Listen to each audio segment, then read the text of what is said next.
खुलुमबाय स्टुडियोआव दं आं उदास्रि मोसाहारि बीटीसी नि एडुकेशन डाइरेक्टर जगदीश प्रसाद ब्रह्मआ खौरां मेलनि गेजेरजों थांनाय 22 आगस्टआव बीटीसी टेट फोरोंगिरि एपइन्टमेन्ट लेटार बेले-बेजे नुजानायाव गुवारै फोरमायथि होनायखौ बे समाव नुनो मोननाय जादों। बिथाङा फोरमायदों दि मोनसे एडभार्टाइज होनाय जादोंमोन। बे एडभार्टाइज होनाय समाव कैंडिडेट्सफोरा अनलाइनआव गाव-गावनि डकुमेन्टखौ होदोंमोन आरो मोनसे र' डाटा हिसाबै लिस्ट खालामदोंमोन आरो बे लिस्टखौ वेरिफिकेशननि थाखाय खालामनाय जादोंमोन। मानोना वेबसाइटआव होनानै जुदि बेवहाय माबाफोर जेंना नुजायोब्ला अब्ला बेखौ फिजिकल वेरिफाइ खालामनानैसो फाइनाल लिस्टखौ ओंखारहोनो हागोन। जोङो मोनसे एडभार्टाइज होदों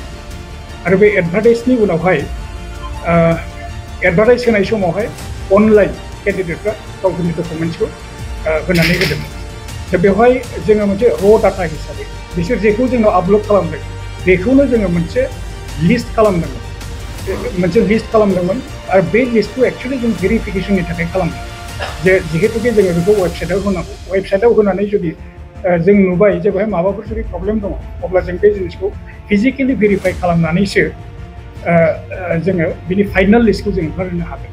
बेवहाय मोनसे जेंना जानानै फैदोंमोन जे बे लिस्टआव गोबां कैंडिडेटफोरनि मार्किंआ बेवहाय आपल'ड जायाखैमोन। माखासे टेक्निकल उसुबिदा थानायनि थाखाय बे जेंनाया जादों जानो हागौ। बेनि थाखायनो अरिजिनेल डकुमेन्ट्सखौ बिहरनानै फिजिकल वेरिफिकेशन खालामदोंमोन। दा बेवहाय मोनसे प्रब्लेम जादोंमोन मा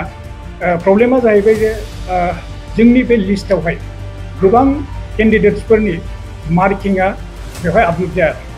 आरो बेवहाय हयथ' टेक्निकल उसुबिदाफोरबो जानो हागौ हयथ'। दा बिनि थाखायनो जों फिजिकल वेरिफिकेशनावहाय अरिजिनेल डकुमेन्ट्सखौ जों बिहरनानै फिजिकल वेरिफिकेशन खालामदों आरो बेनि उनाव एक्सेस खालामनानै मेरिट लिस्ट खालामदोंमोन। बै समाव मेरिट लिस्ट दिहुननायाव साबजेक्ट आरो मिडियाम हिसाबै बेखौ देखायाखैमोन, नाथाय फिजिकल वेरिफिकेशन खालामनायनि उनाव साबजेक्ट आरो मिडियाम हिसाबै खालामनाय जादों आरो बिनि उनावहाय जों एक्सेस खालामनानै जों मेरिट लिस्ट दा बे मेरिट लिस्ट दिहुननायाव बै समावहाय जों लिस्ट होनायावहाय बे खुनु मोनसे क्लास वाइज साबजेक्ट वाइज आरो मिडियाम वाइज जों बेखौ देखायाखैमोन। खिन्थु जेला जोङो फाइनाल जोङो फिजिकल वेरिफिकेशन खालामबाय अब्ला जोङो साबजेक्ट वाइज आरो मिडियाम वाइज जोङो बेखौ खालामदों आरो बेखौ खालामनायनि थाखायनो कैंडिडेटफोरा सानदों जे सोरनियाबा मानो गाहायाव आरो सोरनियाबा मानो गोजौआव होना फोरमायथि होदों एडुकेशन डाइरेक्टर जगदीश प्रसाद ब्रह्मआ। बेनि अनगायैबो बिथां जगदीश प्रसाद ब्रह्मआ खौरां मेलनि गेजेरजों मा फरमायखो फै जों आबुङै मिथिना लानि। खुलुमबाय। मैया जों बयबो मिथिगौ जे मैया 22 तारिख आगस्ट 2024 जोंहा कालचारेल कमप्लेक्स बड'फा कालचारेल कमप्लेक्सआवहाय एलपि इउपिनि टेट टिचार्सफोरनि मोनसे एपइन्टमेन्ट लेटार्स मैया डिस्ट्रिबिउसन जादों। मैयानिफ्राय लानानै दासिमबो ससियेल मिडियायाव गोबां रोखोमनि जोंनाव जों नुदों खोनादों कमप्लेन फैदों अभियोग होदों। दा बे अभियोगखौ जोङो दिनैहाय जास्ट स्पष्टीकरण होनो थाखाय बेखौ रोखायै जों फोरमायहरनो थाखाय जे जोङो दिनैहाय बे प्रेस मिटखौ जों लिंनाय जादों आरो बेवहाय जों मिथियो जे जोंनि जेनाखि सिलेक्शन प्रसेस बे सिलेक्शन प्रसेसा अनियम होननानै बुंदों आरो बेयाव खुनु मोनसे प्रसेस बा गाइडलाइन्सखौहाय फल' खालामाखै होननानै बुंदों। दा बिनि थाखायनो आङो स्पष्टीकरण होनो नागिरदों आरो एसे आगोलावनो जोंनिनो एजुकेशन सेक्रेटारि अमरज्योति बर्मनाबो बे सेम खोथाखौनो बुंलांबाय आरो बे सेम खोथाखौनो आङो दिनैहाय फोरमायनो नागिरदों। जे गिबियावनो जोङो बे जोंहा जिहेतु एसआइउ एप्रुभ माखासे दंमोन पस्टफोर दंमोन भेकेन्सि फिलआप खालामनांगौ। दा बे एसआइउ एप्रुभेल मोननायनि थाखायनो जोङो मोनसे एडभार्टाइज होदोंमोन आरो बे एडभार्टाइजनि उनावहाय एडभार्टाइज होनाय समावहाय अनलाइन कैंडिडेटफ्रा गावनि डकुमेन्ट्सखौ होनानै होदोंमोन। दा बेवहाय जोङो मोनसे र' डाटा हिसाबै बिसोर जेखौ जोंनाव आपल'ड खालामदों बेखौनो जोङो मोनसे लिस्ट खालामदोंमोन आरो बे लिस्टखौ एक्चुअली जों भेरिफिकेशननि थाखाय खालामदोंमोन जे जिहेतुके जोङो बेखौ वेबसाइटआव होनांगौ। वेबसाइटआव होनानै जुदि जों नुबाय जे बेवहाय माबाफोर जुदि प्रब्लेम दङ अब्ला जों बे जिनिसखौ फिजिकेलि भेरिफाइ खालामनानैसो जोङो बिनि फाइनाल लिस्टखौ जों ओंखारहोनो हागोन। दा बेवहाय मोनसे प्रब्लेम जादोंमोन मा प्रब्लेमा जाहैबाय जे जोंनि बे लिस्टआवहाय गोबां कैंडिडेट्सफोरनि मार्किंआ बेवहाय आपल'ड जायाखै आरो बेवहाय हयथ' टेक्निकेल उसुबिदाफोरबो जानो हागौ हयथ' दा बिनि थाखायनो जों फिजिकेल भेरिफिकेसनावहाय अरिजिनेल डकुमेन्ट्सखौ जों बिहरनानै फिजिकेल भेरिफिकेसन खालामदों आरो बिनि उनावहाय जों एसेस खालामनानै जोङो मेरिट लिस्ट दिहुनदों दा बे मेरिट लिस्ट दिहुननायाव बै समावहाय जों लिस्ट होनायावहाय बे खुनु मोनसे क्लास वाइज सरि साबजेक्ट वाइज आरो मिडियाम वाइज जों बेखौ देखायाखैमोन खिन्थु जेला जोङो फाइनाल जोङो फिजिकेल भेरिफिकेसन खालामबाय अब्ला जोङो साबजेक्ट वाइज आरो मिडियाम वाइज जोङो बेखौ खालामदों आरो बे खालामनायनि थाखायनो माने जोंनि केन्डिडेट्सफ्रा सानदों जे सोरनियाबा जिहेतुके जोङो माने फार्स्टनिफ्रायनो सिरियेलि भाबै होदों जिहेतुके सोरनियाबा एकदम माने गाहायाव दं सोरनाबा गोजौआव दं दा बे गोजौआव दङ आंनो माने गाहायाव थांखो बेखौ नुबाय थादों दा बाथ्राया जाहैदों मा जे बै समावहाय हयथ' र' डाटा बादि बेखौ क्लास खालामोबा जों दाबो नुयो जे साप'ज सोरबाया हायार सेकेन्डारियाव 50 मोनदों सोरबाया डिग्रियावहाय 60 मार्क्स मोनदों सोरबाया टेटआवहाय 110 गाहाम मोनदों बेखौ जुदि टटेल खालामोबा बिनि पिक्चारा आलादा फैयो दा बेखौसो जोंनि जेनेरेल केन्डिडेट्सफ्रा बेखौसो साननानै दं दा व्हेयारएज जोंहा मोनसे आसाम गभर्नमेन्टनिफ्राय मोनसे गाइडलाइन्स दंखायो जे बेवहाय माखासे क्राइटेरिया होनाय जादों जे जों माबोरैहाय सिलेक्शन खालामदों दा बे सिलेक्शन खालामनाया जाहैबाय मा जे 5% जोङो हायार सेकेन्डारिनिफ्राय लागोन 5% खौ जोङो डिग्रीनिफ्राय लागोन आरो 5 मार्क्स बा परसेंट बेखौ जोङो नन एसेन्शियेल हिसाबै जों बुंदों को कारिकुलार एक्टिभिटिस बादि दा बिनिफ्राय जों बेखौ लागोन आरो एलिमेन्टारिनि थाखाय जोंहा 85% लादों आरो सेकेन्डारिनि थाखाय सरि इउपिनि थाखाय जोङो 80% लादों दा बे हिसाबाव केलकुलेसन खालामनानै जों नुबाय सोरबाया गाहायाव दंबाबो गोजौआव फैदों आरो सोरबा गोजौआव दं माने दङब्लाबो बिसोरो सानदों जे आं माने मोनगौमोन खिन्थु बे गाहायाव फैदों दा बे मोनसे क्लियारिफिकेसनखौ जों होदों दा जोंना रिजेक्सना मानि थाखाय जादों बे रिजेक्सन जानाया जाहैबाय मा जे DLED खौ जाय निउसनिफ्राय खालामदों NIOS national institute of open schooling national institute of open स्कुलिंनिफ्राय जाय खालामदों बे DLED बेखौ जोङो रिजेक्ट खालामदों कनसिडार खालामाखै आरो जायफ्रा BEd बा DLED ODL निफ्राय खालामदों बायह्रानि आउटसाइड स्टेट बेखौबो जों एक्सेप्ट खालामाखै आरो लेंगुवेज 1 आरो लेंगुवेज 2 मिसमेच जुदि जादोंबा बेखौबो जों कनसिडार खालामाखै आरो मोनसेया जाहैबाय existing working teachers in the same post and the same category not eligible बेखौबो जों not eligible खालामदों किन्तु जोंनियाव दा एक्चुअली नैबे केटेगरिया फैदोंना फैयाखै जों बेखौ जों हमनो हायाखै इयुनाव जुदि जों बेखौ नुयो जों बेखौबो जोङो सिन्था सरसा खालामगोन जिहेतुके जोंनि गाइडलाइन्सआव बियो दङ दा बेहाय मोनसे खोथा दङ जे हय ससियेल मिडियायावहाय बुंदों जे निउसनिखौ जुदि होआब्ला मानोथो एफा बुरजा निउसनि फैदों दा बेवहाय जोंनावहाय गोबां माने केन्डिडेटफोरनि नाम हरदोंमोन बा जोंनाव फैदों जे नैबे केन्डिडेटआ निउसनि मानो सेलेक्सन खालामदों खिन्थु बेहाय जों गासिबो दा जोङो दा माने चेक खालामनानै जों मोनदों दासिमाव जों मोनदों जे सानैल'नो बेबायदि भुल क्रमे जोंनियाव बे थाफ्लांदों हयथ' हिउमेन एररबो जानो हागौ बा टाइपिकेल माबा मोनसे जानानै बे जिनिसा बेनि भुलखौ जों स्वीकार खालामो आरो मोनसेया जाहैबाय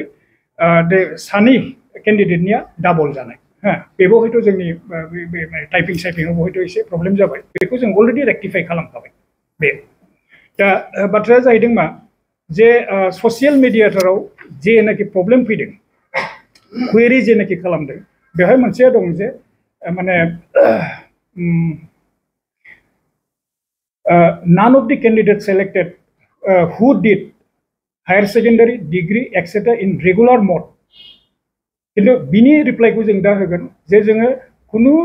माने हायार सेकेन्डारि जाय पास जादों डिग्री पास जादों जों बिसोरखौ रेगुलार मडनिखौ जों गासिबो होजोबदों आरो नेक्स्टआव जाहैबाय BEd बा DLED बेखौबो जों रेगुलार मडखौ जों होदों किन्तु ODLखौल' जों होआखै बेखौ जों दानो स्पष्ट खालामो आरो मोनसेया जाहैबाय DLED from NIOS not selected बेखौबो जों अलरेडि आं बुंखाबाय आरो नेक्स्ट कुवेरि दंमोन जे less aggregate marks candidate selected in final list दा बे लेस एग्रिगेटआ जाहैदों मा जोंनाव बहुत दाबो एप्लिकेशन दं जों नायजोबनोबो हायाखै दाबो बहुत दंबावो आरो फैगासिनो दङ आरो हयथ' फैबावगोन किन्तु जों दासिम जेसेबां जोङो माने एसेस खालामदों बा जेसेबां जों चेक खालामदों दासिमबो जों किन्तु गासिबखौबो जोङो माबा मोनजोबदों बिसोर काट अफ मार्कआ निफ्राय बिल' गतिके बेखौ जों स्पष्ट खालामो ओमफ्राय मोनसेया जाहैबाय मा जे 2-3 कैंडिडेट सेलेक्टेड डाबल बेखौ जों आं दहायबो बुंखाबाय माने बेखौ जोङो भुलखौ स्वीकार खालामदों आरो candidates from outside BTC are selected बेनि खेत्रआव जों बुंनो नागिरो जे जोंनि जेनाखि एडभार्टाइजमेंट बे एडभार्टाइजमेंटआव जोंहा दंखायो जे preference will be given to the माने candidates of the BTC area गतिके जिहेतुके गुबुन जेनाखि साबजेक्टफोर दंमोन बे साबजेक्टआव जोंनि कैंडिडेटआनो साफिसियेंट ओंखायनो खुनु साबजेक्टआव मोनाखै खिन्थु हिन्दीआवहाय जिहेतुके जोंनि बीटीसी निफ्राय 6 जन कैंडिडेट जिहेतुके जों मोनाखै दा बिनि थाखायनो जोङो बे 6 जनखौ माने आसामनिफ्राय जों लानांगौ जादों आरो बे जोंनि एडभार्टाइजमेन्टआव दंखायो गतिके जोङो ससियेल मिडियाआव बुंदों जे जोंनि मानसिखौ डिप्राइभ खालामनानै आसामनिखौसो मानो होदों खिन्थु बे नङा हिन्दीनि खेत्रआव जों होदों 6टाखौ जों होदों 6 जनखौ जों होदों खिन्थु बे 6 जनखौ होनाया जाहैबाय जे जोंनाव बीटीसीआव हिन्दीनि कैंडिडेट गैया आरो नेक्स्ट मोनसेया जाहैबाय मा there are news candidates in the final list बेखौबो आं बुंखाबाय सानै जोंहा दासिम जों मोनदों बेखौबो जोङो अलरेडि रेक्टिफाई खालामबाय दा बेखिनियानो दा बाखि जों सानो जे आरो सोरबाफोर हयथ' बेबायदि जों दा चेक खालामदों बा सोरबाया जोंनो एप्लिकेशन होफैदों बे होफैनायाव जुदि रियेलि बिसोर मोनमारोब्ला जोङो बिसोरखौ होनायनि थाखाय जों सिन्था सरसा खालामगोन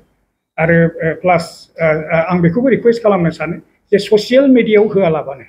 साफ्रोमबो कैंडिडेटफोरखौ आं रिक्वेस्ट खालामो ससियेल मिडियाआव होआलाबानो बीटीसीआवहाय जोंनो प्रे खालामफै जोंनो एप्लिकेशन होफै जों जेनुइनखौ नायगोन जेनुइनब्ला जोङो बेखौ नायगोन आरो बयबो बिनि थाखाय माने बै ससियेल मिडियाआव ओरैनो जाहा ताहा माने केलकुलेशनखौ मोनथियालाबानो जे आं माने मा होनो बेखौ माने मेरिटआव आं दंमोन आं मोनाखै जाहाथे बेफोरखौ बुङा केलकुलेशनखौ खालाम जोंनि काट अफ मार्कखौ जों दा होगोन जोंनाव दङ बेखौ सारा अलरेडि बुंखानायखाय आं आरो बार बार बुंनो सानाखिसै नोंथांमोना बेखौ लानो हागोन बे जेनाखि काट अफ मार्क गतिके बे काट अफ मार्क निफ्राय जुदि सोरबाया जुदि बारा दंबा डाइरेक्टलि जोंनाव फै जों बेखौ सिन्था सरसा खालामो सासेया आजावदोंमोनबाबो जों जइन खालामहोआखै जों मोनथियाखै थारमाने बेखौ हा जों आजावदोंमोन सासेया आरो सासेखौ मोनथियैयाव दा निउसनि दं होनदों खिन्थु दासिमाव जोंनाव जेनाखि माबा फैदों लिस्ट फैदों जोंनाव 6 जनसो लिस्ट फैदों बेहाय जों नायदों जे 7या माने निउसनि नङा हयथ' बिसोर निउसनिबो सार्टिफिकेट थानो हागौ खिन्थु SC/RT नि आन्डाराव बिसोरो माबा बानायनाय DLED बानायनाय हयथ' निउस थानोबो हागौ बिसोरा खिन्थु बिसोर जिहेतुके माने SC/RT नि दंखायो बिसोरा बेनो इलिजिबल जिहेतुके गतिके बे जिनिसखौ बे आरो ओंखायनो जोङो सानदों मा जे इन केस जुदि बोरैबा ओंखारबावोबा जों बेखौबो रेक्टिफाई खालामो माखासे कैंडिडेटफ्रा बुंदों जे एक्सट्रा कारिकुलार एक्टिभिटि सार्टिफिकेट मार्कखौ चेक खालामजायाखै होननानै कमप्लेन ना कमप्लेनआ खालामदों होफैदों खिन्थु जों नायदों जोंनाव दासिम जेसेबां गोग्लैनानै दङ हा जों गासिबो एड खालामजोबदों दासिम मोननायाव आरो हयथ' होफैबावनो हागौ जों गासिबो जोङो माने चेक खालामजोबदों बाक्सा डिस्ट्रिक्टनि 1965 नं हक्सिगुरि बाक्सा एलपि स्कुलाव बर' बिजोंनि फरायसालि बेयाव एसामिस बे जिनिसखौ दिनैबो आं बेहाय मिटिङाव दंथ' दा ओंखायनो जिहेतुके जोंना डिस्ट्रिक्ट लेभेलनिफ्राय फैयो नङा होमबा DO निफ्राय फैयो दा DO निफ्राय फैनायखाय जोङो बेखौ DO नाव दा जों सोंहरगोन जे मानि थाखाय जोंनाव बे पस्टखौ बर' मिडियाम पस्टखौ मानि थाखाय एसामिस मिडियाम खालामनानै हरदों आरो जुदि जामारदोंब्ला नङाब्ला नंमारगौब्ला जों बेखौ डेफिनेटलि रेक्टिफाई खालामगोन आरो बे बर'नि पस्टआ बर'आवनो थाखागोन बोरैबा हयथ' क्लारिकेल मिस्टेक जानो हागौ बर'नि पस्टआ बर'आव थागोन आरो बैखौ जों दस्रायाव लांनानै जों सेस्था खालामो